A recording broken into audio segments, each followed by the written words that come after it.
तो हेलो दोस्तों, कैसे आप सभी लोग। आई होप सो कि यार सभी लोग ठीक होंगे। तो यस, एक बार फिर से मैं आप सभी लोगों की डिमांड पर एक नई वीडियो लेकर आ चुका हूँ। एंड आई नो कि वीडियो बहुत ज्यादा लेट है, बट एनीवेज गाइस, क्योंकि आज की इस वीडियो में मैं आपको बताने वाला हूँ Poppy playtime chapter 2 game की फुल स्टोरी। हालांकि ये गेम काफी महीने पहले लॉन्च हो चुका है, बट मैं इसकी स्टोरी अभी डाल रहा हूँ, उस चीज के लिए सॉरी। जैसे कि आप सभी लोगों ने पॉपी प्ले टाइम चैप्टर 1 में देखा होगा कि जो पॉपी द डॉल, जो एक मॉन्स्टर डॉल है, वो एक केज के अंदर बंद होती है, यानी एक बॉक्स के अंदर बंद होती है। तो अब यहाँ पर एक क्वेश्चन आता है कि किसने और क्यों एक इतनी ज्यादा पावरफुल मॉन्स्टर टॉय को, यानी पॉपी द डॉल को केज के अंदर बंद करके रखा हुआ था। दैट मीन ऐसा क्या हो गया था जो पॉपी द डॉल को एक केज के अंदर कैद करके रखना पड़ा, और किसने पॉपी द डॉल को उस केज के अंदर बंद किया होगा। तो इस चीज का सीक्रेट आपको ये वाली स्टोरी में पता लगने वाला है। लेकिन इस गेम के चैप्टर 1 में ही हम पॉपी द डॉल को उस केज से बाहर निकाल देते हैं, मतलब हम वो केज खोलते हैं और जो पॉपी द डॉल होती है वो उस केज से बाहर निकलकर आजाद हो जाती है।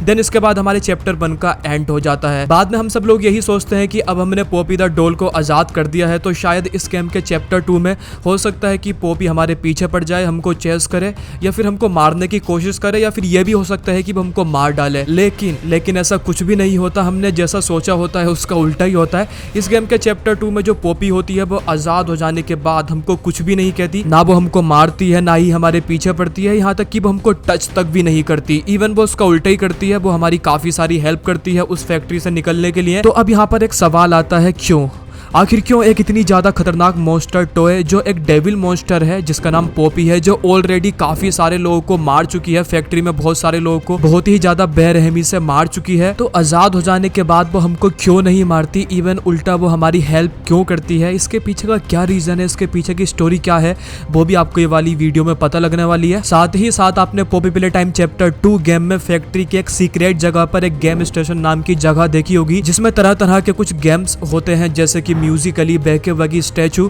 तो आखिर क्यों फैक्ट्री के इतने ज्यादा सीक्रेट जगह पर गेम स्टेशन बनाया जाता है, इसके पीछे क्या रीजन है, वो भी मैं आपको ये वाली स्टोरी में बताने वाला हूँ। एंड बिलीव मी, इसके पीछे एक इतना ज्यादा क्रीपी सीक्रेट है जिसको जानने के बाद आप लोग बहुत ही ज्यादा शॉक्ड होने वाले हो। दैट्स वाई आज की ये वीडियो काफी ज्यादा इंटरेस्टिंग होने वाली है, इसलिए वीडियो को बिल्कुल भी स्किप मत करना, क्योंकि अगर आप स्किप करोगे तो हो सकता है कि आप कोई इंटरेस्टिंग टॉपिक को निकाल दो। तो वीडियो को पूरा देखना। और हाँ, अगर आप लोगों ने अभी तक लाइक नहीं किया तो भाई क्या कर रहे हो, वीडियो को लाइक कर दो एंड चैनल को सब्सक्राइब कर दो। यार आप लोग चैनल को सब्सक्राइब कर ही नहीं रहे हो, तो प्लीज चैनल को सब्सक्राइब कर दो एंड या बेल आइकन को भी दबा दो। थोड़ा सपोर्ट दिखाओ यार, भाई को थोड़ा सपोर्ट दिखाओ। तो ठीक है यार, चलो आज की स्टोरी को कर लेते हैं स्टार्ट। बिना टाइम फड़े, लेट्स गो। ओके, तो स्टोरी स्टार्ट करने से पहले मैं आप सभी लोगों को बता देना चाहता हूँ कि जिन भी लोगों ने पॉपी प्ले टाइम चैप्टर 1 की स्टोरी नहीं देखी है, लिंक इन द डिस्क्रिप्शन, जाके आप पहले पॉपी प्ले टाइम चैप्टर 1 की स्टोरी देख लो, जो मैंने ऑलरेडी अपलोड कर रखी है अपने चैनल पर, क्योंकि ये चैप्टर 2 की स्टोरी पूरी की पूरी लिंक है चैप्टर 1 की स्टोरी से डूड। तो इसलिए जाकर आप देख लो, तभी आपको चैप्टर 2 की स्टोरी समझ में आएगी। बट स्टिल इफ अगर आप लोग नहीं चाहते कि आप जाओ और जाकर चैप्टर 1 की स्टोरी देखो, तो ठीक है, मैं आपको ये वाली वीडियो में ही थोड़ा सा शॉर्ट तरीके से चैप्टर 1 की स्टोरी समझा देता हूं। लेकिन अगर आप लोगों को अच्छे से समझना है, डीपली एक्सप्लेनेशन चाहिए, तो आपको चैप्टर 1 की स्टोरी देखनी ही पड़ेगी। ओके, तो ठीक है, अपनी स्टोरी को स्टार्ट करते हैं अभी। जैसा कि आप सभी लोगों को पता होगा कि जो एलियट लुडविग था, जो फाउंडर था प्ले टाइम फैक्ट्री का, वो बचपन में अपने पेरेंट्स के साथ रहा करता था। मीन टू से कि वो बचपन से ही एक इविल थॉट का बंदा नहीं था, वो बचपन से ही एक इतना ज्यादा डेंजरस बंदा नहीं था जो इंसानों को मारकर उनकी आत्मा से अपने जिंदा टॉयज को बनाता हो। लेकिन बचपन से ही एलियट को खिलौनों से खेलने का बहुत ज्यादा शौक था, उसको टॉयज से खेलना बहुत ज्यादा पसंद था। यहाँ तक कि एलियट का ना ही उसके स्कूल में और ना ही उसकी कॉलोनी में कोई बच्चा दोस्त था। वो अपने टॉयज में ही अपने दोस्त बनाता था, उनके साथ खेलता था, उनके साथ ज्यादातर टाइम को स्पेंड करता था। बेसिकली वो टॉयज को लेकर काफी ज्यादा ऑब्सेस था। तो एक दिन की बात होती है, एलियट के शहर में एक इवेंट होता है, यानी एक मेला लगता है, जहाँ पर बहुत सारे टॉयज की शॉप्स भी लगती है ऑब्वियसली। तो अब क्या होता है, जो एलियट होता है वो उस मेले में जाकर और ज्यादा टॉयज को खरीदना चाहता है। दैट्स वाई वो अपने पेरेंट्स से जिद करता है उस मेले में जाने के लिए। बहुत ज्यादा जिद करने के बाद, बहुत ज्यादा बोलने के बाद जो उसके पेरेंट्स होते हैं वो मान जाते हैं एलियट को उस इवेंट में ले जाने के लिए। एंड फाइनली जो उसके पेरेंट्स होते हैं वो एलियट के साथ अपनी कार में उस इवेंट के लिए अपने घर से निकल जाते हैं। बट अनफॉर्चुनेटली जैसे ही वो बीच रास्ते में होते हैं, उनकी कार का एक्सीडेंट हो जाता है, और उस एक्सीडेंट के चलते एलियट के पेरेंट्स यानी उसकी मॉम एंड डैड दोनों ही मर जाते हैं, क्योंकि वो फ्रंट सीट पर आगे बैठे हुए होते हैं एंड जो एलियट होता है वो पीछे वाली सीट पर बैठा हुआ होता है। लकीली एलियट तो बच जाता है उस एक्सीडेंट में, लेकिन जो उसके पेरेंट्स होते हैं वो नहीं बच पाते, उनकी ऑन द स्पॉट डेथ हो जाती है। अब क्योंकि एलियट उस टाइम पर सिर्फ 4 साल का होता है, दैट्स व्हाई उसको एक ऑर्फनेज हाउस में छोड़ने का फैसला लिया जाता है। दैट मीन उसको एक अनाथालय में छोड़ने का फैसला लिया जाता है, क्योंकि वो काफी ज्यादा छोटा होता है उस टाइम पर। बाद में एलियट को फाइनली अपने कुछ सामान के साथ ऑर्फनेज हाउस में शिफ्ट कर दिया जाता है, यानी अनाथालय में छोड़ दिया जाता है। बट अनाथालय में जाने के बाद या फिर अपने पेरेंट्स की डेथ के बाद जो एलियट होता है वो काफी ज्यादा सैड हो जाता है, बहुत ज्यादा शांत हो जाता है। वो उस ऑर्फनेज हाउस में किसी भी बच्चे से बात नहीं करता, वो पूरा पूरा दिन अपने रूम में रहता है अकेला, और वो पूरा पूरा टाइम अपने एक टेडी के साथ स्पेंड करता है। उसके पास एक टेडी होता है जो उसके डैड ने उसको कुछ दिन पहले ही गिफ्ट किया हुआ होता है, एंड वो उस टेडी को अपने साथ लेकर आता है उस ऑर्फनेज हाउस में। दैट्स व्हाई एलियट पूरा पूरा टाइम उस टेडी के साथ रहता है, बिकॉज ऑफ वो टेडी उसको उसके डैडी की याद दिलाता है। तो ऐसे ही दिन निकलते रहते हैं। टाइम के साथ साथ एलियट अपने टेडी के साथ और ज्यादा टाइम को स्पेंड करने लगा था, यहाँ तक की सिचुएशन ये हो चुकी थी कि अब वो उस टेडी से बात भी करने लगा था। वो अकेले में उस टेडी से बात करता था, लेकिन जो टेडी होता था वो ऑब्वियसली उससे बात नहीं कर सकता था। तो इस चीज का एलियट को बहुत ज्यादा अफसोस होता था। एलियट हमेशा उस टेडी को देखकर बस यही सोचता था कि काश वो टेडी उससे बात कर पाता, काश वो उससे बोल पाता, काश वो उसके साथ खेल पाता, उससे गले मिल पाता, उसको हंसा पाता। तो ये सारी चीजें एलियट सोचता था उस टेडी को देखकर। एलियट चाहता था कि कैसे भी करके बस वो टेडी उससे बात करने लगे, उसकी फीलिंग्स को समझने लगे। बट स्टिल वो एक टॉय था, एक टेडी था, तो ऑब्वियसली वो ऐसा नहीं कर सकता था। तो ऐसे ही कुछ दिन निकल जाते हैं, कुछ महीने निकल जाते हैं, और देखते देखते एलियट का ये एक सपना बन जाता है कि वो अब बड़े होकर ऐसे खिलौने बनाएगा जो बच्चों को हंसा सके, उनके साथ खेल सके, उनसे गले मिल सके, उनकी फीलिंग्स को समझ सके, जिससे कोई भी बच्चा उसकी तरह फील ना करे जिस तरह वो फील करता है, और कोई भी सैड ना रहे। तो ये एक एलियट का ड्रीम बन जाता है ऐसे खिलौने बनाने का जो बोल सके एंड जो बातें कर सके, दैट मीन जिंदा टॉय बनाने का। तो ऐसे ही बहुत सारे साल निकल जाते हैं। काफी ज्यादा टाइम के बाद एलियट अब बड़ा हो जाता है, एंड बड़े होने के बाद वो ऑर्फनेज हाउस से निकल जाता है, उसको छुट्टी मिल जाती है, एंड फाइनली वो अपने पेरेंट्स के घर पर वापस आ जाता है रहने के लिए। लेकिन अब एलियट का सिर्फ एक ही एम होता है, एक ही गोल होता है कि उसको जिंदा बोलने वाले टॉयज बनाने हैं। तो अब एलियट क्या करता है, फर्स्ट ऑफ ऑल वो अपनी एक टीम बनाता है जिसमें वो 5 बंदों को इंक्लूड करता है, और टोटल उसकी 6 बंदों की टीम हो जाती है, जिसमें एक वो खुद होता है और वो 5 बंदे होते हैं। एंड ऐसे ही धीरे धीरे करके वो अपनी एक छोटी सी फैक्ट्री खोलता है जिसका नाम होता है प्ले टाइम फैक्ट्री। बट अभी तक ये जो फैक्ट्री होती है ये बिल्कुल भी फेमस नहीं होती है, ये एक छोटी सी फैक्ट्री होती है जिसमें सिर्फ 6 बंदे काम करते हैं। तो अब अपनी टीम के साथ एलियट लग जाता है अपने जिंदा टॉयज बनाने के लिए। कुछ साल ऐसे ही बीत जाते हैं, 2 या 3 साल। 2 या 3 साल के बाद एलियट फाइनली एक रोबोटिक टॉय बनाता है, एक ऐसा टॉय जो बोल सकता था एंड जो चल सकता था, जो थोड़ा बहुत बच्चों के साथ खेल सकता था। बट स्टिल वो जो टॉय था ना ही वो बच्चों की फीलिंग्स को समझ सकता था कि कौन बच्चा सैड है, किसको हंसाना है, किसके साथ खेलना है, क्योंकि वो एक रोबोटिक टॉय था एंड उसमें सिर्फ उतना ही था, वो उतना ही कर सकता था जितना उसके प्रोग्राम में फीड किया गया था, इससे ज्यादा वो कुछ भी नहीं कर सकता था। लेकिन एलियट एक ऐसा टॉय बनाना चाहता था जो इंसानों जैसा हो, उसके अंदर इंसानों जैसी फीलिंग्स हो, जो बच्चों को समझ सके। अगर कोई बच्चा सैड है तो वो उसको गले लगा सके, उसको हंसा सके। बट ये जो उसने रोबोटिक टॉय बनाया था ये बिल्कुल भी कैपेबल नहीं था जैसा उसने सोचा था उसके मुकाबले। दैट्स द रीजन एलियट अपने रोबोटिक टॉय के कॉन्सेप्ट को बिल्कुल फेल कर देता है। तो अब क्या होता है, एलियट बहुत ज्यादा परेशान हो जाता है। उसको कैसे भी करके बस इंसानों की फीलिंग जैसे, इंसानों की तरह टॉयज बनाने थे और वो उसके लिए कुछ भी कर सकता था। तो अब एलियट बहुत ज्यादा ढूंढता है, वो बहुत ज्यादा जानने की कोशिश करता है कि वो किस तरह से इस तरह के टॉयज बना सकता है। And at the end finally Elliot को एक ऐसा रास्ता मिलता है जिसके थ्रू वो अपने जिंदा टॉयज बना सकता था, और वो रास्ता था द डार्क मैजिक का रास्ता, यानी ब्लैक मैजिक का रास्ता। ऑब्वियसली ये सारी चीजें ब्लैक मैजिक के साथ ही पॉसिबल है। एलियट को पता था कि अगर वो अपने जिंदा टॉयज बनाना चाहता है तो उसको ब्लैक मैजिक का रास्ता चुनना पड़ेगा, क्योंकि वो बहुत ज्यादा कोशिश कर चुका था पहले भी, साइंस के थ्रू, हर चीज के थ्रू, बट वो अपने जिंदा टॉयज को नहीं बना पा रहा था। दैट्स वाई वो ब्लैक मैजिक का रास्ता चुनता है। और जैसे कि मैंने आप सभी लोगों को बताया कि वो अपने इस ड्रीम को पूरा करने के लिए इतना ज्यादा ऑब्सेस्ड हो चुका था कि वो अपने जिंदा टॉयज बनाने के लिए किसी भी हद तक जा सकता था, कुछ भी कर सकता था। तो अब क्या होता है, एलियट ब्लैक मैजिक में ढूंढना स्टार्ट करता है। वो कुछ ऐसे रिचुअल ढूंढने की कोशिश करता है जिनके थ्रू वो अपने टॉयज को जिंदा कर सके और उनको एक इंसानों जैसी फीलिंग्स दे सके। फाइनली एलियट को ब्लैक मैजिक के बुक में एक ऐसा रिचुअल मिलता है जिसके थ्रू वो अपने टॉयज को जिंदा कर सकता था, या फिर आप बोल सकते हो कि वो इस रिचुअल के थ्रू अपने टॉयज को जिंदा कर कर अपना ड्रीम पूरा कर सकता था। बट ये जो रिचुअल था ये इतना भी ज्यादा इजी नहीं था। इसको करने के लिए कुछ शर्तें थी, कुछ रूल्स थे जो एलियट को मानना बहुत बहुत ज्यादा जरूरी था अगर वो इस रिचुअल के थ्रू अपने टॉयज को जिंदा करना चाहता था। तो जो इस रिचुअल का फर्स्ट रूल था वो ये था, pray devil for 35 days to start this ritual. मतलब एलियट को अगर इस रिचुअल को परफॉर्म करना है तो फर्स्ट ऑफ ऑल उसको 35 डेज के लिए लगातार स्ट्रेट डेविल को प्रे करना पड़ेगा, देन उसके बाद वो इस रिचुअल को स्टार्ट कर सकता है। एंड जो उसका सेकंड रूल था वो ये था, once you start this ritual then you can't stop this. मतलब अगर एलियट एक बार इस रिचुअल को स्टार्ट कर देता है करना, और अगर ये रिचुअल एक बार स्टार्ट हो जाता है तो उसके बाद एलियट चाहकर भी इस रिचुअल को रोक नहीं सकता, इसको बंद नहीं कर सकता। एंड जो उसका थर्ड रूल था वो ये था, pay for it otherwise ready to bad things with you.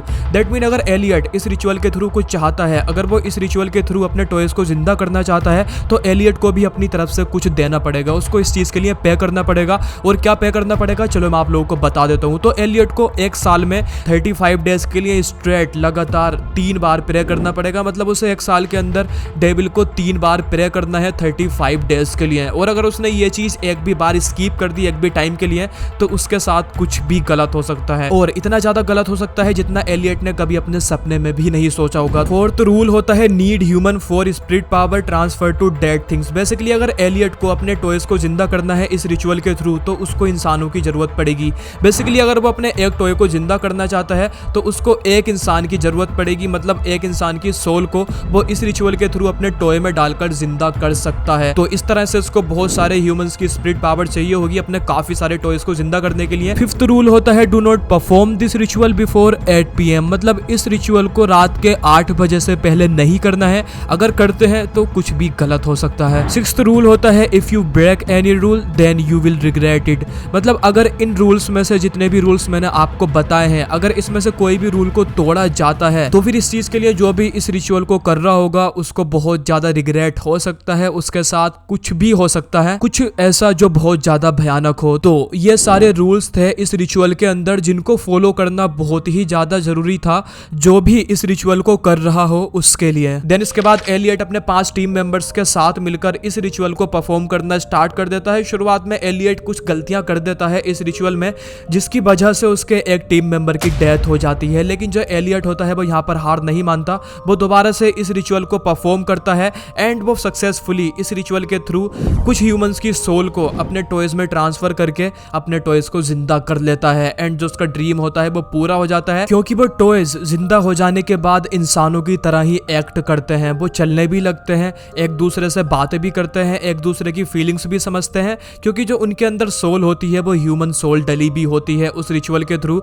जिसकी वजह से वो इंसानों जैसा बिहेव करने लगते हैं। तो अब ऐसा ही होता है, एलियट काफी सारे इंसानों को जगह जगह से किडनैप करता है, उनको किडनैप करके अपनी फैक्ट्री में लाकर उन पर अपना रिचुअल परफॉर्म करता है एंड उनकी सोल को उस रिचुअल के थ्रू अपने टॉयज में डालकर अपने टॉयज को जिंदा कर देता है। साथ ही साथ एलियट डेविल को भी प्रे करता रहता है टाइम टू टाइम उस रिचुअल के रूल्स के अकॉर्डिंग। बाद में एलियट इस रिचुअल के थ्रू अपने काफी सारे जिंदा टॉयज बनाता है, जैसे Huggy Buggy, Poppy the doll, Kissy Missy, Bunzo Bunny, विरोंटोसोरस, Daisy the flower, Candy Cat और भी काफी सारे ऐसे टॉयज बनाता है जो बाद में जाकर पूरी दुनिया में फेमस हो जाते हैं, और जो प्ले टाइम फैक्ट्री होती है वो काफी ज्यादा पॉपुलर हो जाती है। दुनिया भर के बच्चे सिर्फ प्ले टाइम फैक्ट्री के ही खिलौने खरीदने लगते हैं एंड बाद में जाकर जो प्ले टाइम फैक्ट्री होती है वो दुनिया की नंबर 1 टॉयज फैक्ट्री बन जाती है, जो बहुत ज्यादा बड़ी होती है, जहां पर काफी सारे लोग काम करते हैं एंड जो बच्चे होते हैं वो प्ले टाइम फैक्ट्री के खिलौनों से बहुत ज्यादा खुश होते हैं। लेकिन किसी को भी इन खिलौनों का डार्क सीक्रेट नहीं पता होता कि ये खिलौने इंसानों की आत्मा को डालकर बनाए गए हैं। दैट मीन इंसानों को मारकर इन खिलौनों को बनाया गया है, और किसी को भी एलियट का सच पता नहीं लगता। तो अब एलियट हमेशा ऐसा ही करता है, वो अपने खिलौने के प्रॉप्स या फिर मॉडल्स को अपनी फैक्ट्री में मैन्युफैक्चर करवाता है, देन जगह जगह से इंसानों को किडनैप करवा कर एंड उन पर वो रिचुअल परफॉर्म करके उनकी सोल को अपने खिलौने के मॉडल्स में डालकर उनको जिंदा कर देता है। तो ऐसे ही एक दिन की बात होती है, एलियट कुछ ह्यूमंस पर अपना रिचुअल परफॉर्म करके अपने टॉयज को जिंदा कर रहा होता है एंड जैसे ही उसके टॉयज जिंदा होते हैं तो उनमें से कुछ टॉयज आउट ऑफ कंट्रोल हो जाते हैं। दैट मीन वो एलियट पर हमला करना स्टार्ट कर देते हैं। यूजुअली टॉयज जिंदा हो जाने के बाद जो उनका बिहेवियर होता है वो काफी ज्यादा फ्रेंडली और बहुत ज्यादा शांत होता है, लेकिन अब की बार ऐसा नहीं था। उनमें से कुछ टॉयज जिंदा हो जाने के बाद आउट ऑफ कंट्रोल हो चुके थे, वो बहुत ही ज्यादा वायलेंस करने लगे थे, फैक्ट्री के अंदर तोड़ा फोड़ी करने लगे थे। लेकिन कैसे ना कैसे करके एलियट वहां से भाग जाता है, बट जिस फैक्ट्री के पार्ट में वो सारे आउट ऑफ कंट्रोल टॉयज थे तो वहां पर काफी सारे वर्कर्स भी काम कर रहे थे, तो वो जितने भी टॉयज होते हैं आउट ऑफ कंट्रोल वाले वो उन वर्कर्स पर अटैक करना स्टार्ट कर देते हैं और उनके अटैक के चलते पूरे 3 वर्कर्स की डेथ हो जाती है। मतलब 3 वर्कर्स मर जाते हैं उन आउट ऑफ कंट्रोल टॉयज के अटैक के चलते। बाद में एलियट इस इंसिडेंट को इग्नोर कर देता है, यह समझकर कि शायद से उसके रिचुअल में ही कोई गड़बड़ हो गई होगी, एंड अगेन वो रिचुअल करना स्टार्ट कर देता है। कुछ दिन के बाद फिर से उसके खिलौने जिंदा हो जाने के बाद वॉयलेंट हो जाते हैं। वो फिर से फैक्ट्री में बहुत ज्यादा तोड़ाफोड़ी करने लगते हैं, आउट ऑफ कंट्रोल हो जाते हैं, एंड इस अटैक के चलते दोबारा से उसके कुछ वर्कर्स मारे जाते हैं। तो इस चीज को देखते हुए एलियट अब काफी ज्यादा परेशान हो जाता है, क्योंकि उसने रिचुअल भी एकदम ठीक तरीके से किया था, बट फिर भी उसके टॉयज जिंदा हो जाने के बाद आउट ऑफ कंट्रोल हो रहे थे। यह चीज एलियट को बहुत ही ज्यादा परेशान कर देती है, क्योंकि उसको समझ में नहीं आ रहा था कि उसके टॉयज आउट ऑफ कंट्रोल क्यों हो रहे थे। इसके बाद एलियट जिस रिचुअल के थ्रू अपने टॉयज को जिंदा करता था, तो वो उसी रिचुअल में ढूंढने की कोशिश करता है कि वो किस तरह से in out of control toys को कंट्रोल में कर सकता है। लेकिन उस रिचुअल में इसका कोई भी सॉल्यूशन नहीं होता। इवन उस रिचुअल में इस चीज की हिंट भी नहीं होती है कि ऐसा भी कुछ हो सकता है, यानी टॉयज आउट ऑफ कंट्रोल भी हो सकते हैं। देन इसके बाद एलियट बहुत ज्यादा परेशान रहता है, उसको समझ में नहीं आ रहा था कि अब वो करे तो क्या करे, वो किस तरह से अपने आउट ऑफ कंट्रोल टॉयज को कंट्रोल में ला सकता है, बिकॉज ऑफ उस रिचुअल में भी इसका कोई सॉल्यूशन नहीं था। इसके बाद फिर भी एलियट बहुत ज्यादा ढूंढता है, ब्लैक मैजिक में ही वो कुछ ऐसे रिचुअल ढूंढने की कोशिश करता है जिससे वो अपने आउट ऑफ कंट्रोल टॉयज को कंट्रोल कर सके। तो ऐसे ही वो रिचुअल ढूंढ रहा होता है, एंड रिचुअल ढूंढते ढूंढते एलियट को एक ऐसा रिचुअल मिलता है जिसके थ्रू वो अपना एक बहुत बड़ा पावरफुल डेविल मॉन्स्टर बना सकता है। बेसिकली उस रिचुअल में लिखा हुआ होता है कि तुम अपने हिसाब से डेविल मॉन्स्टर बना सकते हो अगर तुम इस रिचुअल को परफॉर्म करते हो। तो ये रिचुअल देखने के बाद एलियट के माइंड में एक आइडिया आता है कि क्यों ना वो इस रिचुअल के थ्रू एक बहुत ही ज्यादा पावरफुल डेविल मॉन्स्टर बनाकर और उस मॉन्स्टर के थ्रू अपने आउट ऑफ कंट्रोल टॉयज को रोक ले। बिकॉज ऑफ एलियट पहले भी अपने टीम मेंबर्स के साथ मिलकर, अपने बहुत सारे वर्कर्स के साथ मिलकर, बहुत सारे वेपन्स के साथ उन आउट ऑफ कंट्रोल टॉयज को रोकने की कोशिश कर चुका था, बट कोई भी फायदा नहीं हो रहा था, वो कंट्रोल में नहीं आ रहे थे। दैट्स रीजन एलियट अब ये फैसला लेता है कि वो इस रिचुअल के थ्रू डेविल मॉन्स्टर बनाकर एंड उस मॉन्स्टर के थ्रू वो अपने आउट ऑफ कंट्रोल टॉयज को रोकेगा। लेकिन लेकिन लेकिन ये इतना भी ज्यादा इजी नहीं था, क्योंकि ये जो रिचुअल था जिसके थ्रू ये अपने मॉन्स्टर को बनाने वाला था, ये रिचुअल बहुत ही ज्यादा मुश्किल और टफ था, क्योंकि इस रिचुअल को परफॉर्म करने के लिए एलियट को एक बहुत बड़ी कीमत अदा करनी थी। बेसिकली अगर वो इस रिचुअल के थ्रू अपने डेविल मॉन्स्टर को बनाना चाहता है तो उसको 75 ह्यूमंस, जो जिंदा ह्यूमंस हैं, उनकी बलि देनी पड़ेगी, उनको मारना पड़ेगा, और उसको ये रिचुअल 13 डेज तक करना है। मतलब उन 75 ह्यूमंस को एक एक करके 13 दिन तक लगातार मारना है, एंड उसके बाद जाकर वो अपना एक डेविल मॉन्स्टर बना सकता है अपने अकॉर्डिंग, जैसा भी वो चाहता है। जैसे कि आप सभी लोगों को पता है कि जो एलियट है वो पहले से ही लोगों को मारता है, उनको किडनैप करके उनकी बलि देता है, तो उसके लिए ये काम ज्यादा मुश्किल नहीं था। और फाइनली वो ऐसा ही करता है, वो 75 ह्यूमंस को किडनैप कराता है, देन वो उनको एक एक करके 13 दिन तक लगातार मारता है, और वो इस रिचुअल को 13 दिन तक स्ट्रेट करता है। रिचुअल के पूरा हो जाने के बाद फाइनली एलियट को एक डेविल मॉन्स्टर दिया जाता है उसके अकॉर्डिंग, जैसा भी वो चाहता था, और वो मॉन्स्टर बहुत ज्यादा पावरफुल भी होता है, जिस मॉन्स्टर को आज आप मोमी लॉन्ग लेग्स मॉन्स्टर के नाम से जानते हो। तो बेसिकली वो वही मॉन्स्टर था जिसको 75 ह्यूमंस को सैक्रिफाइस करके बनाया गया था एलियट लुडविग के थ्रू। तो एलियट ने ये मॉन्स्टर अपने आउट ऑफ कंट्रोल टॉयज को कंट्रोल में लाने के लिए बनाया था, और उसके अकॉर्डिंग ही इस मॉन्स्टर को काफी सारी एबिलिटीज और पावर भी मिली भी थी, जैसे कि इसके हाथ, पैर और गर्दन अनलिमिटेड लेवल तक स्ट्रेच हो सकते थे। बेसिकली ये मॉन्स्टर अपने हाथ, पैर, गर्दन को अनलिमिटेड लेंथ तक लंबा कर सकती थी, और ये एबिलिटी उसको इसलिए दी गई थी ताकि वो आउट ऑफ कंट्रोल टॉयज को आराम से, आसानी से कहीं से भी पकड़ सके। अगर आउट ऑफ कंट्रोल टॉयज कहीं भी भागते हैं, कहीं भी जाते हैं, तो वो उनको एक ही जगह खड़े खड़े पकड़ सकती है। साथ ही साथ इस मॉन्स्टर को एक और एबिलिटी दी गई थी, बहुत ही पावर ऑब्जर्व करने की एबिलिटी। दैट मीन अगर कोई भी आउट ऑफ कंट्रोल टॉय फिर भी कंट्रोल में नहीं आता है, तो ये मोमी मॉन्स्टर उस आउट ऑफ कंट्रोल टॉयज की एनर्जी को या फिर उसकी सोल को अपने अंदर सोख लेगी, या फिर उस टॉय की एनर्जी को अपने अंदर ऑब्जर्व कर लेगी, जिससे वो टॉय डेड हो जाएगा, मर जाएगा, और उसकी एनर्जी मोमी लॉन्ग लेग्स के पास चली जाएगी। तो ये एबिलिटी भी दी जाती है इस मॉन्स्टर को, जिससे वो किसी भी आउट ऑफ कंट्रोल टॉयज को कंट्रोल में करने के लिए उसको डेड कर सके, उसकी पावर को ऑब्जर्व करके अपने अंदर। तो जिस रिचुअल के थ्रू मोमी लॉन्ग लेग्स को बनाया गया था, उस रिचुअल को नाम दिया गया एक्सपेरिमेंट 1-2-2, और ये नाम एलियट ने दिया था। गेम के चैप्टर 2 में आपको एक नोट पड़ा हुआ मिलता है जहां पर मोमी लॉन्ग लेग्स के एक्सपेरिमेंट के बारे में लिखा हुआ होता है। बेसिकली वो एक रिचुअल ही होता है, लेकिन उसको सीक्रेट रखने के लिए एक साइंटिफिक एक्सपेरिमेंट का नाम दिया जाता है। फॉर एग्जाम्पल उस नोट में लिखा हुआ होता है एक्सपेरिमेंट 1 टू मोमी लॉन्ग लेग्स। एंड उसके अलावा मोमी लॉन्ग लेग्स की एबिलिटीज के बारे में वहाँ पर बताया जाता है, उसकी प्रॉब्लम के बारे में, उसके बिहेवियर के बारे में कि मोमी लॉन्ग लेग्स मॉन्स्टर कैसी है, उसकी कौन सी एबिलिटीज हैं, उसकी प्रॉब्लम्स क्या है एंड उसका बिहेवियर कैसा है। और मोमी लॉन्ग लेग्स का नाम इसलिए मोमी लॉन्ग लेग्स पड़ा था क्योंकि वो सारे ही जिंदा टॉयज को जो आउट ऑफ कंट्रोल हो चुके हैं उनको कंट्रोल कर सकती थी, उनको एक माँ की तरह ट्रीट कर सकती थी। जैसे कि एक शरारती बच्चे को उसकी माँ कंट्रोल कर सकती है, ठीक वैसे ही मोमी long legs out of control mini toys जो जिंदा टॉयज होते हैं उनको कंट्रोल कर सकती थी। और जो उसका बिहेवियर था वो भी एक माँ की तरह ही था, मतलब एक माँ की तरह ही ट्रीट करती थी छोटे छोटे आउट ऑफ कंट्रोल टॉयज को।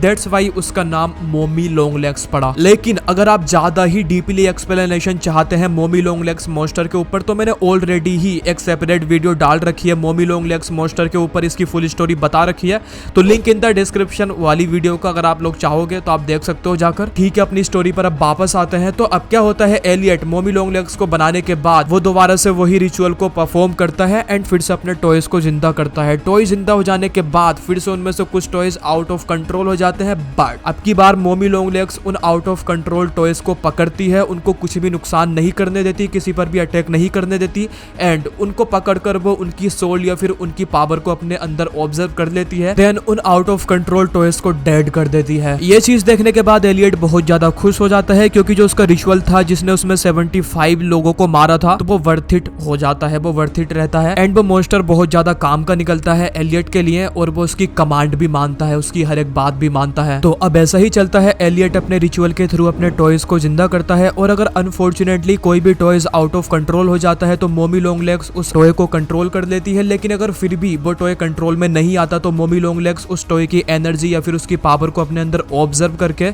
उसको डेड कर देती है। तो कुछ टाइम के बाद क्या होता है कि प्ले टाइम फैक्ट्री के जितने भी वर्कर्स होते हैं जो वहाँ पर काम करते हैं, जो टॉयज के मॉडल को मैन्युफैक्चर करते हैं, वो अचानक से एक कंप्लेंट करते हैं कि उनको वीकनेस फील होती है। मतलब जब भी वो घर पर जाते हैं तो उनको वीकनेस होती है, बहुत ज़्यादा थकान होती है। साथ ही साथ जब वो फैक्ट्री में होते हैं तो उनको और ज़्यादा वीकनेस और थकान फील होती है। बट पहले ऐसा नहीं था, लेकिन अब अचानक से उनको ऐसा फील हो रहा है और सबको एक साथ हो रहा है। अगर एक को होता, दो को होता तो कोई प्रॉब्लम नहीं थी, सारे के सारे वर्कर्स को ऐसा फील हो रहा था, वीकनेस और थकान जैसा। तो जब इस तरह की कंप्लेंट्स एलियट के पास अचानक से आने लगती है तो एलियट इस चीज का पता लगाता है कि ये प्रॉब्लम क्या है और ये सारे वर्कर्स को ऐसा फील क्यों हो रहा है। बहुत ज्यादा ढूंढने पर कुछ दिनों के बाद एलियट को एक शॉकिंग बात पता लगती है और वो बात ये होती है कि जो एलियट का मोमी लॉन्ग लेग्स मॉन्स्टर था तो वही था जो उन सारे वर्कर्स की पावर को ऑब्जर्व करता था धीरे धीरे करके। बेसिकली वो उन सारे वर्कर्स से ह्यूमन एनर्जी को ऑब्जर्व करता रहता था, जिसकी वजह से उन सारे वर्कर्स को बहुत ज्यादा थकान और वीकनेस फील होती थी क्योंकि मोमी लॉन्ग लेग्स उनकी एनर्जी को धीरे धीरे करके अपने अंदर ऑब्जर्व करता रहता था। और जब ये बात एलियट को पता लगती है तो वो बहुत ही ज्यादा शॉक्ड हो जाता है क्योंकि जब मोमी लॉन्ग लेग्स को बनाया गया था तो सिर्फ उसको टॉयज को कंट्रोल करने की एबिलिटी दी गई थी, टॉयज के पावर को ऑब्जर्व करने की एबिलिटी दी गई थी, ना कि ह्यूमंस के पावर को ऑब्जर्व करने की एबिलिटी या पावर्स दी गई थी। बट स्टिल जो मोमी लॉन्ग लेग्स होता है वो ह्यूमंस की पावर को भी धीरे धीरे करके ऑब्जर्व कर रहा था अपने अंदर। तो ये चीज बहुत ज्यादा शॉक्ड करती है एलियट को। इसका मतलब ये हो सकता है कि मोमी लॉन्ग लेग्स मॉन्स्टर अपने आप को इम्प्रूव कर रहा था टाइम के साथ साथ। लेकिन यहाँ पर एक सिंपल सा लॉजिक भी है, मोमी लॉन्ग लेग्स को बनाया गया था आउट ऑफ कंट्रोल टॉयज को कंट्रोल करने के लिए और उनकी पावर को ऑब्जर्व करके उनको डेड करने के लिए। बट एलियट उन आउट ऑफ कंट्रोल टॉयज को जिंदा करने के लिए एक रिचुअल के थ्रू इंसानों की आत्मा या फिर उनकी एनर्जी को उन टॉयज के अंदर डालता था, जिसकी वजह से वो टॉयज जिंदा हो जाते थे। तो अगर देखा जाए उन टॉयज के अंदर इंसानों की ही एनर्जी है, इंसानों की ही आत्मा है और जो एक इंसान की बॉडी होती है, जो एक जिंदा इंसान है, तो उसके अंदर भी ह्यूमन एनर्जी है, ह्यूमन सोल है। अब देखा जाए तो उन जिंदा टॉयज और ह्यूमन के अंदर सेम ही एनर्जी है, जिसका मतलब ये है कि मोमी लॉन्ग लेग्स उन दोनों की ही एनर्जी को ऑब्जर्व कर सकता है क्योंकि उन जिंदा टॉयज और उन ह्यूमन की एनर्जी सेम ही है, जिसकी वजह से मोमी लॉन्ग लेग्स उस एनर्जी को सेंस कर सकता है एंड वो दोनों की ही पावर को ऑब्जर्व कर सकता है। तो यहाँ पर ये एक सिंपल सा लॉजिक है। दैट्स रीजन मोमी लॉन्ग लेग्स उन वर्कर्स की पावर को भी ऑब्जर्व कर रहा था। जैसे ही ये बात एलियट को पता लगती है तो एलियट मोमी लॉन्ग लेग्स को कमांड देता है कि वो उसके वर्कर्स की एनर्जी को ऑब्जर्व करना या सोखना बंद कर दे एंड मोमी लॉन्ग लेग्स उनकी पावर को ऑब्जर्व करना बंद कर देता है। लेकिन साथ ही साथ एलियट के माइंड में एक बात आती है कि अगर मोमी लॉन्ग लेग्स अपने आप से ही इंप्रूव होकर टॉय के साथ साथ ह्यूमंस की पावर को भी ऑब्जर्व कर सकता है, मतलब वो ह्यूमंस की पावर को और टॉयज की पावर को सेंस करके ये पता लगा सकता है कि इन दोनों में सेम पावर है, तो हो सकता सकता है कि मोमी लॉन्ग लेग्स के पास एक ऐसी एबिलिटी भी हो जिससे वो किसी भी ह्यूमन की पावर को ऑब्जर्व करके, उसकी एनर्जी को ऑब्जर्व करके एंड वो उस ह्यूमन एनर्जी को खुद से ही किसी डेड फॉर्म में डालकर उसको जिंदा कर दे। या फिर मैं आपको सिंपल भाषा में समझाऊं तो मोमी लॉन्ग लेग्स किसी भी ह्यूमन से एनर्जी को लेकर, उससे ऑब्जर्व करके उस एनर्जी को वो किसी भी डेड फॉर्म में या फिर किसी भी टॉय में ट्रांसफर करके उसको डालकर उस टॉय या उस डेड फॉर्म को जिंदा कर दे। तो ये सोचने के बाद इमीडिएटली एलियट अपने काफी सारे खिलौनों के मॉडल लेकर आता है जो डेड होते हैं, जिनके अंदर ह्यूमन एनर्जी नहीं होती, बेसिकली वो जिंदा नहीं होते, और वो उन टॉयज को मोमी लॉन्ग लेग्स के सामने लाकर रख देता है। देन एलियट मोमी लॉन्ग लेग्स मॉन्स्टर को एक कमांड देता है कि उसने अभी तक जितने भी उसके वर्कर्स की जितनी भी एनर्जी को ऑब्जर्व किया है, वो जितनी भी ह्यूमन या फिर उन वर्कर्स की एनर्जी है, वो सारी की सारी एनर्जी ये जो सामने रखे हुए टॉय हैं इनमें ट्रांसफर कर दे या फिर इनमें डाल दे। ये सुनते ही, ये कमांड मिलते ही जो मोमी लॉन्ग लेग्स मॉन्स्टर होती है, जितनी भी उसने वर्कर्स से एनर्जी को ऑब्जर्व किया था पिछले कुछ दिनों में, तो वो उन सारी एनर्जी को उन सारे टॉयज में डाल देती है। और इसके बाद एक मिरेकल होता है, जैसे ही मोमी लॉन्ग लेग्स उन सारे ही वर्कर्स से ऑब्जर्व की गई एनर्जी को उन सारे ही टॉयज में ट्रांसफर करती है, लकीली वो सारे के सारे टॉयज जिंदा हो जाते हैं, जैसे कि उस रिचुअल के थ्रू होते थे जो एलियट करता था। इसका मतलब साफ था कि अब एलियट को एक शॉर्टकट मिल चुका था, एक ऐसा शॉर्टकट जिसके थ्रू वो अपने टॉयज को जिंदा कर सकता था, बिना इंसानों को किडनैप किए, बिना उनको मारे और बिना उस रिचुअल के। वो सिर्फ और सिर्फ मोमी के थ्रू अपने टॉयज को जिंदा कर सकता था। मोमी लॉन्ग लेग्स को बस बहुत सारा क्राउड चाहिए था ह्यूमंस का, बहुत सारे इंसान एक जगह पर चाहिए थे, जिससे वो उन सारे ह्यूमंस की एनर्जी को धीरे धीरे करके या फिर थोड़ी थोड़ी कर अपने अंदर ऑब्जर्व कर ले। देन बाद में उसने जितनी भी ह्यूमन एनर्जी को अपने अंदर इकट्ठा किया है, वो सारी ह्यूमन एनर्जी को वो एलियट लुडविग के टॉयज में डालकर उनको जिंदा कर सके, जिससे किसी भी इंसान की मौत नहीं होगी, कोई भी इंसान मारा नहीं जाएगा। और इससे भी अच्छी बात यह है कि जब मोमी लॉन्ग लेग्स ह्यूमन के क्राउड से उनसे धीरे धीरे करके अपनी एनर्जी को ऑब्जर्व करेगी, तो किसी पर ज्यादा फर्क नहीं पड़ेगा और किसी को ज्यादा हार्म भी नहीं होगा, क्योंकि वो सारे ही लोगों से थोड़ी थोड़ी एनर्जी को ऑब्जर्व करेगी, जिससे किसी की मौत नहीं होगी और किसी को ज्यादा कुछ नुकसान भी नहीं होगा। एग्जैक्टली यही बात एलियट के माइंड में भी आता है। अब वो चाहता है कि वो अब मोमी लॉन्ग लेग्स के थ्रू ही अपने टॉयज को जिंदा करे, ना कि वो अपने रिचुअल के थ्रू इंसानों को किडनैप करके उनको मार कर तब जाकर उनकी पावर को वो अपने टॉयज में डालकर उनको जिंदा करे, क्योंकि इस चीज से बहुत सारे इंसानों की जान जाती थी। साथ ही साथ एलियट को बहुत सारे इंसानों को किडनैप भी करके लाना पड़ता था।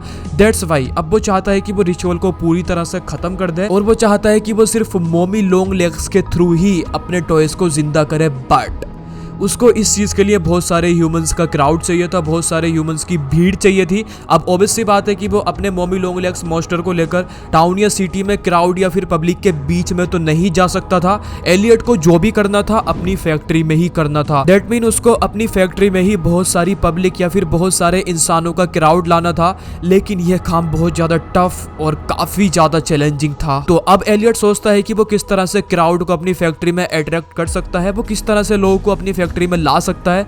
काफी ज्यादा सोचने के बाद एलियट के माइंड में एक आइडिया आता है और वो आइडिया होता है गेम स्टेशन का आइडिया। एलियट ने सोचा कि जो उसकी फैक्ट्री है वो एक टॉयज फैक्ट्री है, तो अगर वो अपनी फैक्ट्री में गेम स्टेशन बनाएगा एंड तरह तरह के गेम, डिफरेंट तरीके के गेम्स एंड एक्टिविटी अगर वो अपनी फैक्ट्री के अंदर ही कराएगा। अब क्योंकि प्ले टाइम फैक्ट्री दुनिया की नंबर 1 टॉयज फैक्ट्री है जो बहुत ज्यादा फेमस है, सारे ही बच्चों को उस फैक्ट्री के टॉयज बहुत ज्यादा पसंद है। तो जब बच्चों को पता लगेगा कि जो उनकी सबसे ज्यादा फेवरेट टॉयज बनाने वाली फैक्ट्री है, वो उसके अंदर जाकर गेम खेल सकते हैं, उसके अंदर जाकर एक्टिविटी कर सकते हैं, तो ऑब्वियसली बात है कि काफी सारे बच्चे जगह जगह से उस फैक्ट्री में आएंगे, उस गेम स्टेशन में आएंगे गेम्स खेलने के लिए। डेफिनेटली उन बच्चों के साथ साथ उनके पेरेंट्स भी आएंगे, जिससे एलियट की फैक्ट्री में बहुत ज्यादा क्राउड हो जाएगा। देन मोमी लॉन्ग लेग्स उन सारे ही क्राउड से, चाहे वो बच्चे हो, चाहे बड़े हो, चाहे वो बूढ़े हो, सिर्फ उस फैक्ट्री के वर्कर्स को छोड़कर और जितने भी लोग उस गेम स्टेशन में आएंगे गेम्स खेलने के लिए बाहर से, तो मोमी लॉन्ग लेग्स धीरे धीरे करके सबसे थोड़ा थोड़ा कर उनकी एनर्जी को अपने अंदर ऑब्जर्व करेगी, अपने अंदर इकट्ठा करेगी, जिससे किसी को कुछ पता भी नहीं लगेगा एंड जो एलियट का काम है वो भी हो जाएगा बिना किसी को नुकसान पहुंचाए और बिना किसी को मारे। साथ ही साथ अपनी फैक्ट्री में गेम स्टेशन बनाने से उसकी सोर्स ऑफ इनकम भी बढ़ जाएगी। तो ये एक आइडिया होता है एलियट का एंड फाइनली एलियट ऐसा ही करता है। वो काफी ज्यादा टाइम के बाद अपनी फैक्ट्री के एक सीक्रेट जगह पर गेम स्टेशन बनाता है, जहां पर सिर्फ बच्चों को ही जाना अलाउ है। दैट मीन अगर कोई भी पेरेंट्स अपने बच्चे को उस गेम स्टेशन पर खिलाने के लिए लेकर आता है फैक्ट्री के अंदर, तो उन पेरेंट्स को फैक्ट्री के ऊपर वाले पार्ट में ही रखा जाएगा एंड जो उनके बच्चे हैं जो उस गेम स्टेशन में खेलने के लिए आए हैं उनको एक छोटी सी ट्रेन के थ्रू उस गेम स्टेशन तक लेकर जाया जाएगा। बाद में जब वो बच्चे उस गेम स्टेशन में खेल रहे होंगे तो धीरे धीरे करके जो मोमी लॉन्ग लेग्स है वो उन बच्चों की पावर को ऑब्जर्व करेगी, साथ ही साथ वो उन पेरेंट्स की पावर को भी ऑब्जर्व करेगी जितने भी पेरेंट्स अपने बच्चों को लेकर आए हैं वहां पर। एंड बाद में सेम ऐसा ही होता है। एलियट गेम स्टेशन बनाने के बाद अपने गेम स्टेशन की एक एडवर्टाइजमेंट बनाता है जिसमें वो बताता है कि उसने अपनी फैक्ट्री के अंदर एक गेम स्टेशन बनाया है जहां तरह तरह के गेम है। उन गेम्स को खेलने में बच्चों को बहुत ज्यादा मजा आएगा, साथ ही साथ वो बच्चों की एक्टिविटी स्किल्स को भी इंप्रूव करेगा। देन इसके बाद जगह जगह से काफी सारे बच्चे अपने पेरेंट्स को लेकर आते हैं प्ले टाइम फैक्ट्री में गेम स्टेशन में खेलने के लिए। साथ ही साथ बहुत सारे पेरेंट्स भी अपने बच्चों को लेकर आते हैं गेम स्टेशन में खेलने के लिए प्ले टाइम फैक्ट्री में। इस तरह से प्ले टाइम फैक्ट्री में काफी ज्यादा क्राउड हो जाता है, बहुत ज्यादा भीड़ लग जाती है। लेकिन एलियट अपने गेम स्टेशन को सिर्फ हफ्ते में 4 दिन ओपन रखता था और 3 दिन बंद रखता था। इसके पीछे भी उसकी एक स्ट्रेटेजी थी, क्योंकि अगर वो हफ्ते में 7 के 7 दिन लोगों को वहां पर बुलाएगा तो वो अपने काम पर भी फोकस नहीं कर पाएगा, जो उसका मेन काम है, जो उसका मैन्युफैक्चरिंग टॉयज को जिंदा करने का काम है। दैट्स व्हाई वो हफ्ते में 4 दिन अपना गेम स्टेशन खोलता है, वहां से लोगों की एनर्जी को ऑब्जर्व करवाता है मोमी से। फाइनली एलियट का मिशन कंप्लीट हो जाता है। दैट मीन जो मोमी लॉन्ग लेग्स होती है वो जितना भी क्राउड आता है फैक्ट्री में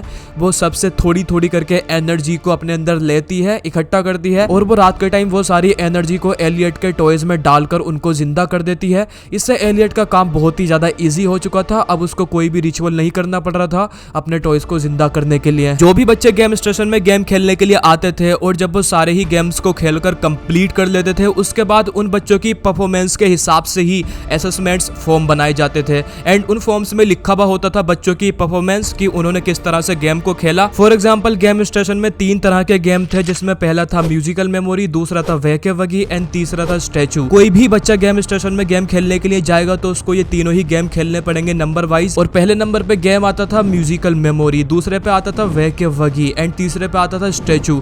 और सारे ही बच्चों को ये गेम एक एक करके खेलने पड़ते थे। जब बच्चे ये गेम्स को खेल रहे होते थे तो उनकी परफॉर्मेंस पे नजर रखी जाती थी, उनको देखा जाता था कि किस तरह से ये गेम्स को खेल रहे हैं। बाद में जब वो सारे ही गेम्स को कंप्लीट कर लेते थे तो उनकी परफॉर्मेंस के हिसाब से ही उनके स्केल पर ही एक असेसमेंट्स फॉर्म बनाया जाता था, जिन फॉर्म्स में बच्चों की पूरी परफॉर्मेंस लिखी भी होती थी कि उन्होंने किस तरह से गेम्स को खेला। For example musical memory game से पता लगता था बच्चे की मेमोरी का कि उसकी मेमोरी कितनी ज्यादा शार्प है। इसी के साथ साथ वैके वगी गेम से पता लगता था कि बच्चे की एक्यूरेसी कितनी ज्यादा तेज है, वो कितना ज्यादा एक्यूरेट है, कितना ज्यादा जल्दी डिसीजन ले सकता है। ये वाले गेम के बाद था स्टैचू गेम से पता लगता था बच्चे की पॉइंटिंग और अटेंशन पावर का। तो यही सारी परफॉर्मेंस और रिपोर्टिंग लिखी भी होती है बच्चों की उन असेसमेंट्स नोट्स या फिर फॉर्म में, और उन्हीं फॉर्म्स में बच्चों की परफॉर्मेंस के स्केलिंग के हिसाब से उनको आउट ऑफ 5 नंबर भी दिए जाते थे। फॉर एग्जांपल अगर कोई बच्चा गेम्स को अच्छी तरह से खेलता था, अच्छी तरह से सोल्व कर लेता था, तो उसको 5 में से ज्यादा नंबर दिए जाते थे, जैसे कि 4 या फिर 5।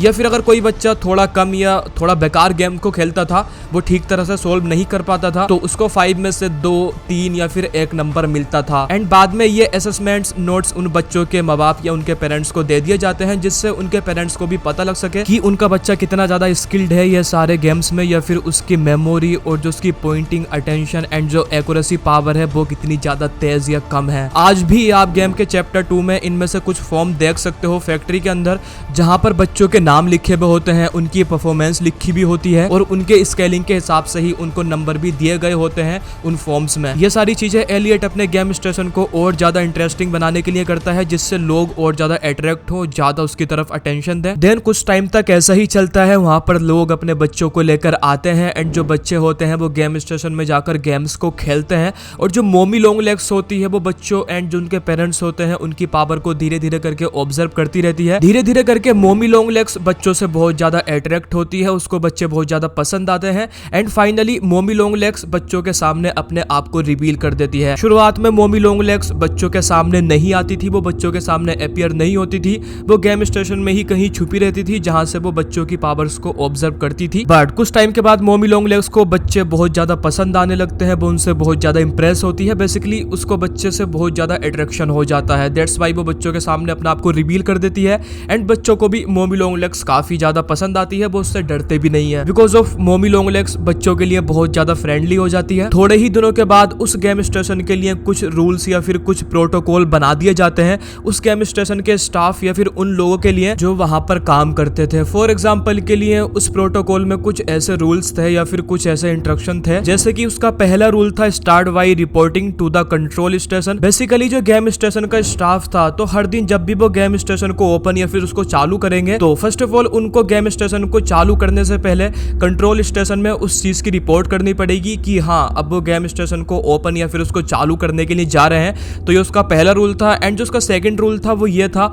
Always keep a minimum distance of 20 yards away from मोमी लॉन्ग लेग्स। जितने भी लोग थे गेम स्टेशन में काम करने वाले जो वहां का स्टाफ था तो उनके लिए ये रूल था कि उनको 20 यार्ड्स की दूरी रखनी थी मोमी लॉन्ग लेग्स से। और ये रूल सिर्फ वहां के स्टाफ के लिए था, ना कि वहां के बच्चों के लिए, क्योंकि वहां के बच्चों को मोमी लॉन्ग लेग्स बहुत ही ज्यादा पसंद करती थी। और ऐसे ही थर्ड रूल था the train will arrive with the children eight 8 AM। जैसे कि मैंने आप सभी लोगों को भी वीडियो में थोड़ी देर पहले बताया था कि एक छोटी सी ट्रेन थी जो बच्चों को लेकर गेम स्टेशन के अंदर जाती थी, तो वही ट्रेन सुबह के 8 बजे गेम स्टेशन के अंदर एंटर करेगी बच्चों को लेकर, ना ही उससे पहले एंड ना ही उससे बाद। तो ये भी एक रूल था। और ऐसे ही और भी काफी सारे रूल्स थे, जैसे कि the order of the game should be musical memory वेके वेगी then statue. Basically game station के अंदर जितने भी गेम्स थे तो उनको ऑर्डर वाइज खिलाया जाएगा। और जो उसका फर्स्ट गेम था वो था म्यूजिकल मेमोरी, दूसरा था वेके वेगी एंड तीसरा था स्टैचू। ठीक ऐसे ही एक और रूल होता है mommy long legs can assist in the escorting the children to the each game. मतलब जो मोमी लॉन्ग लेग्स मोस्टर है तो वो बच्चों की हेल्प करेगी उन गेम तक पहुंचने के लिए, ना कि जो वहाँ का स्टाफ है वहाँ के स्टाफ को उनकी हेल्प करनी है। क्योंकि जो मोमी लॉन्ग लेग्स थी वो बच्चों से बहुत ज्यादा अट्रैक्ट थी, वो बच्चों के साथ कभी कभी खेलती भी थी। दैट्स वाई वहाँ के बच्चों को मैनेज करने का ज्यादातर काम मोमी लॉन्ग लेग्स मोस्टर ही करती थी।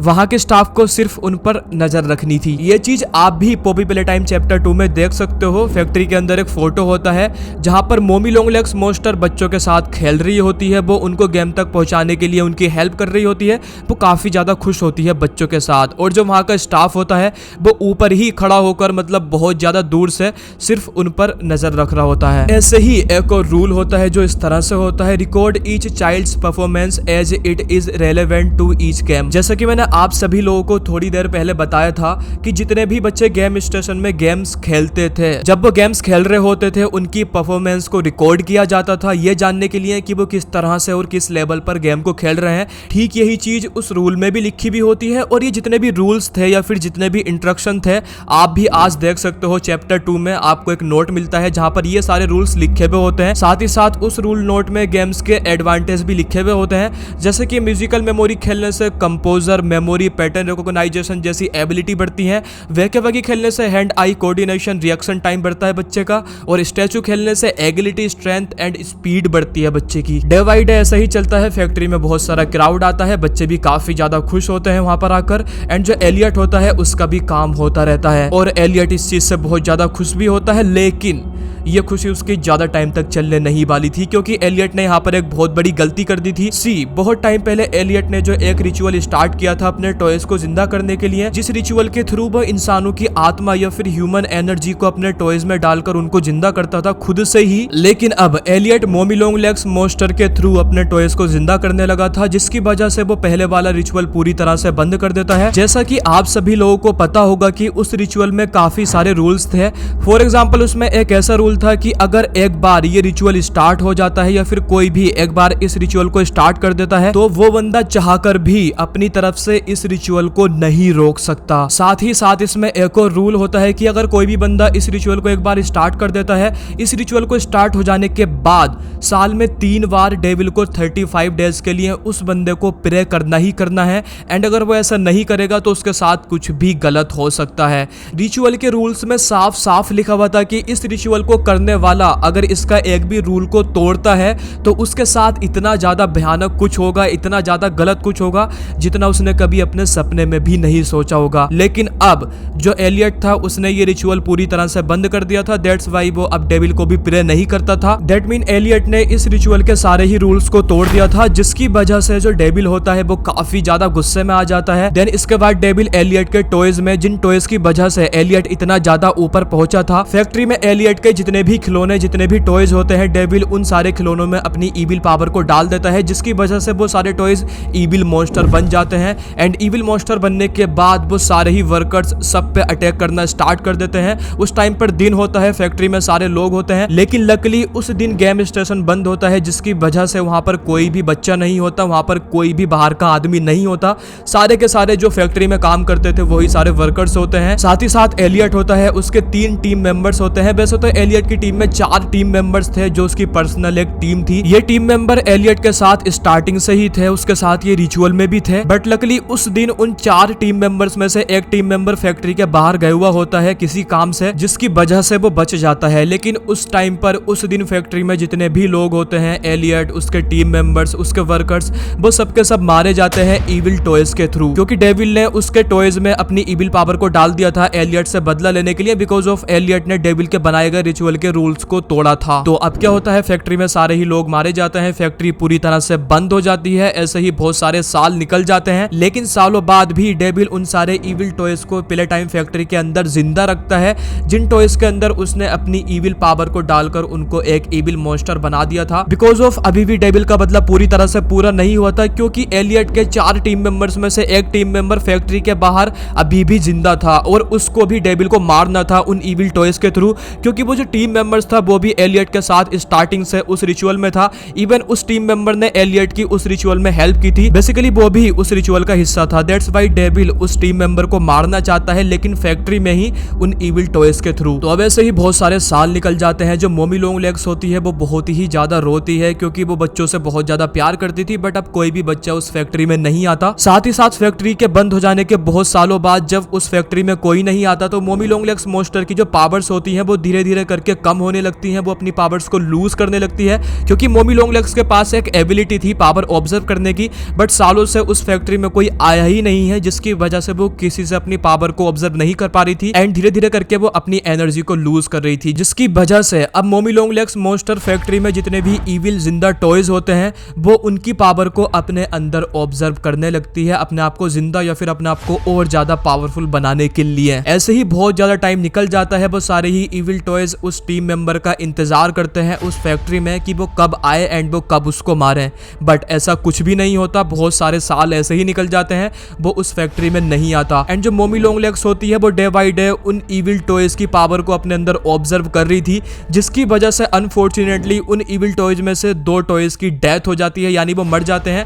बेसिकली उनकी एनर्जी पूरी तरह से मोमी लॉन्ग लेग्स अपने अंदर ले लेती है धीरे धीरे करके। तो अब ये चीज देखकर पॉपी द डॉल बहुत ज्यादा परेशान हो जाती है। पॉपी द डॉल भी एक ईविल टॉयज थी वहां पर, लेकिन जब वो ये चीज देखती है कि मोमी लॉन्ग लेग्स सारे ही ईविल टॉयज की पावर को अपने अंदर धीरे धीरे करके ऑब्जर्व कर रही है, तो ऐसा होना पॉसिबल था कि पॉपी द डॉल एक दिन वो भी मर जाएगी उन 2 ईविल टॉयज की तरह। तो अब पॉपी द डॉल सोचती है कि मोमी लॉन्ग लेग्स उन सारे ही ईविल टॉयज की पावर को अपने अंदर ऑब्जर्व करके उनको मारे, इससे पहले वो खुद मोमी लॉन्ग लेग्स पर अटैक करके उसको मार डाले, जिसकी वजह से जो पॉपी होगी वो भी जिंदा रहेगी एंड सारे ही ईविल टॉयज जिंदा रहेंगे। लेकिन ऐसा नहीं होता। बेसिकली पॉपी द डॉल सारे ही ईविल टॉयज को समझाती है कि मोमी लॉन्ग लेग्स मॉन्स्टर उनके लिए एक बहुत बड़ा खतरा है और उनको कैसे भी करके उस पर अटैक करके उसको मारना होगा। लेकिन कोई भी ईविल टॉयज पॉपी की बात नहीं सुनता, क्योंकि ज्यादातर ईविल टॉयज मोमी से डरते हैं, बिकॉज ऑफ वो बहुत ज्यादा पावरफुल मॉन्स्टर है, जिसकी वजह से कोई भी ईविल टॉयज पॉपी के साथ नहीं आता, उसकी बात नहीं मानता। देखो यार, जो पॉपी है वो भी एक बहुत ज्यादा पावरफुल मॉन्स्टर है, एक ईविल मॉन्स्टर है। तो अब जो पॉपी होती है वो ये फैसला लेती है कि वो खुद से ही अकेली मोमी पर अटैक करेगी एंड वो अटैक करके उसको मार डालेगी। फाइनली कुछ ही टाइम के बाद पॉपी द डॉल मोमी लॉन्ग लेग्स मॉन्स्टर पर अटैक कर देती है एंड मोमी लॉन्ग लेग्स और पॉपी में फाइट होना स्टार्ट हो जाती है। लेकिन जो मोमी लॉन्ग लेग्स मॉन्स्टर है उसको बनाया ही इसलिए गया था ताकि वो और दूसरे टॉयज को कंट्रोल कर सके। बेसिकली मोमी लॉन्ग लेग्स मॉन्स्टर सारे ही टॉयज में सबसे ज्यादा पावरफुल थी, जिसकी वजह से फाइट के एंड में मोमी लॉन्ग लेग्स पॉपी को हरा देती है एंड एज ए पनिशमेंट मोमी लॉन्ग लेग्स पॉपी को एक केज के अंदर बंद करके रख देती है, हमेशा हमेशा के लिए फैक्ट्री के ही एक सीक्रेट रूम में। देन कुछ साल ऐसे ही निकल जाते हैं और पॉपी उस केज के अंदर ही बंद रहती है। कुछ सालों के बाद फाइनली एलियट का वही team member play time factory में आता है, ये पता लगाने के लिए कि उस फैक्ट्री के अंदर क्या हुआ था, उस फैक्ट्री के जितने भी लोग थे वो कहाँ गायब हो गए अचानक से। वो बंदा फैक्ट्री में एंटर करने के बाद ये पता लगाने की कोशिश करता है, ढूंढने की कोशिश करता है कि आखिरकार उस जगह पर हुआ क्या था। लेकिन इतने में ही हगी बगी द मॉन्स्टर, जो उस टाइम पर इविल मॉन्स्टर था, वो उस बंदे पर अटैक कर देता है। लेकिन कैसे न कैसे करके वो बंदा हगी बगी के अटैक से बच जाता है और हगी बगी मर जाता है, या फिर वो बंदा हगी बगी को मार देता है। बाद में एक्सप्लोर करते करते वही टीम मेंबर उस रूम के अंदर चला जाता है जहां पर पॉपी द डॉल को एक केज के अंदर बंद करके रखा हुआ था। देन जैसे ही वो बंदा उस रूम के अंदर जाता है, वो पॉपी द डॉल को उस केज से आजाद करा देता है, उसको निकाल देता है। एक्सीडेंटली आजाद हो जाने के बाद पॉपी द डॉल उस बंदे को नहीं मारती। हालांकि वो उस टाइम पर एक इविल मॉन्स्टर ही होती है, बट स्टिल वो उस बंदे को नहीं मारती, क्योंकि पॉपी द डॉल को अभी भी मोमी लॉन्ग लेग्स को मारना था, उससे बदला लेना था। और पॉपी द डॉल को ये लगता है कि ये बंदा जिसने उसको आजाद कराया है तो ये उसके काफी ज्यादा काम आ सकता है, क्योंकि इस बंदे ने हगी द मॉन्स्टर, जो इतना ज्यादा खतरनाक मॉन्स्टर था, उसको भी मार दिया। तो हो सकता है कि ये उसकी हेल्प कर सके मोमी लॉन्ग लेग्स मॉन्स्टर को मारने में भी, बिकॉज ऑफ वो बहुत ज्यादा पावरफुल थी एंड अकेले पॉपी द डॉल मोमी लॉन्ग लेग्स को नहीं मार सकती थी। दैट्स व्हाई वो उस बंदे की हेल्प चाहती है और उसको नहीं मारती। बाद में पॉपी द डॉल उस बंदे की बहुत ज्यादा हेल्प करती है उस फैक्ट्री में, वो उसको बहुत ज्यादा गाइड करती है, उसको काफी सारी बातें बताती है, साथ ही साथ वो उसको रास्ते भी बताती है कि उसको कहाँ जाना है। देन फाइनली उस बंदे का सामना होता है मोमी लॉन्ग लेग्स मॉन्स्टर से। मोमी उस बंदे को मारना चाहती है, बट वो बंदा कैसे भी करके मोमी से भागता रहता है and finally at the and वो बंदा मोमी को मार देता है, या फिर मोमी एक मशीन के अंदर आकर एक्सीडेंटली मर जाती है। और इसके बाद पॉपी द डॉल बहुत ज्यादा खुश होती है, वो उस बंदे को बहुत सारा थैंक यू बोलती है and finally Poppy playtime chapter 2 game का एंड भी यहीं पर हो जाता है। साथ ही साथ इस गेम की स्टोरी भी यहीं पर खत्म हो जाती है। तो ओके, यही थी हमारे Poppy playtime chapter 2 game की full story. I hope so कि आपको ये वाली स्टोरी से बहुत सारे क्वेश्चन के आंसर मिले होंगे, जैसे कि पॉपी द डॉल को उस कैज के अंदर कौन बंद करता है एंड कैज से निकलने के बाद वो डॉल हमको मारती क्यों नहीं है, साथ ही साथ प्ले टाइम फैक्ट्री में वो गेम स्टेशन क्यों बनाया जाता है। तो आई होप सो कि अब आपको इन सारे सीक्रेट्स का पता लग चुका होगा। अगर आपको ये वीडियो पसंद आई हो तो प्लीज यार वीडियो को एक लाइक कर दो, बिकॉज ऑफ ये वीडियो बनाने के लिए, स्पेशली ये वीडियो बनाने के लिए मेरे को बहुत ज्यादा मेहनत लगी है। आप देख सकते हो कि ये वीडियो कितनी ज्यादा लंबी है। तो अगर आप लोगों ने ये वीडियो यहाँ तक देखी है, प्लीज यार वीडियो को लाइक कर देना। मुझे नीचे कमेंट्स करके बताओ कि आपको ये वाली वीडियो कैसी लगी और आने वाली वीडियो किस टॉपिक के ऊपर होनी चाहिए, वो भी आप मुझे कमेंट्स करके नीचे बता सकते हो। इसी के साथ साथ अगर आपने अभी तक हमारे चैनल को सब्सक्राइब नहीं किया है तो भाई क्या कर रहे हो, चैनल को सब्सक्राइब करके उस बेल आइकन को भी दबा दो। थोड़ा सपोर्ट दिखाओ यार भाई को, थोड़ा सपोर्ट दिखाओ। तो भाई मिलता है आपसे अगली वीडियो में, तब तक के लिए टाटा बाय बाय।